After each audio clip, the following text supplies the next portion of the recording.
The embarrassing walk back to Wudan.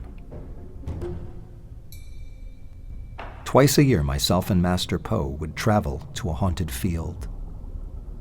A field of broken dirt, shallow graves. This place was reserved for those warriors which did not deserve rest.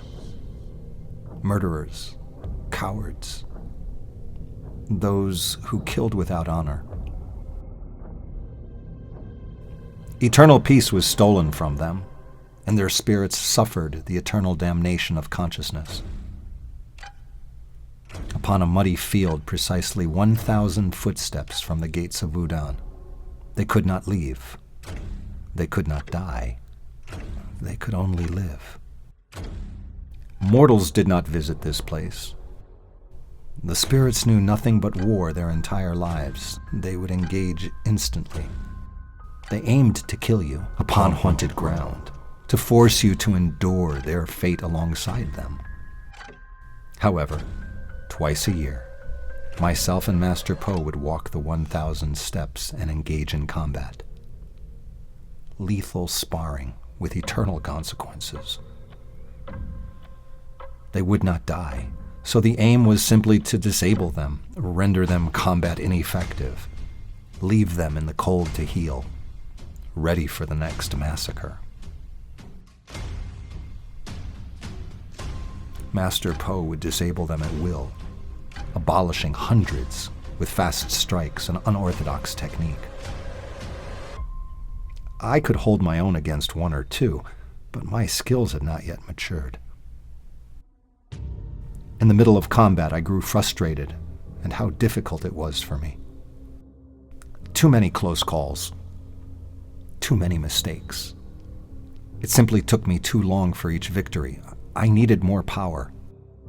Hurriedly, as I ripped the throat from a spirit, I shouted, "Master, please, I need power.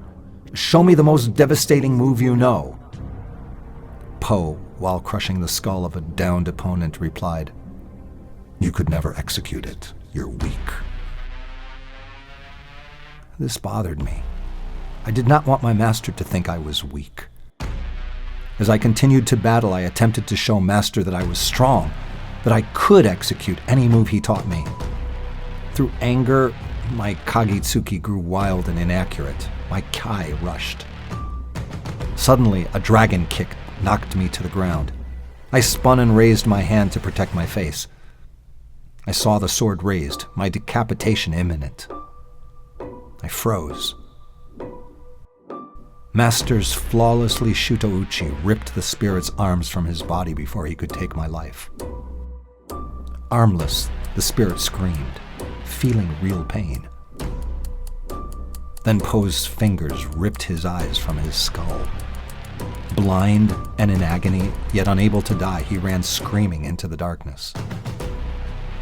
At this, I was dragged to my feet and we fled the field, leaving a trail of destruction behind us. The ghosts were in pieces. The battle was over. The walk back to Wudan was embarrassing. I was adept number 1, and yet I failed. I died, and he saved me. To be saved by Po was an honor. He had a habit of simply letting people die for their mistakes, but I didn't feel honor. I felt shame. I expected more of myself. I was disappointed. I needed to learn more. I asked, "Master, if I cannot execute your most powerful move, will you at least show it to me?" Staring straight ahead, he whispered, "I've shown you already.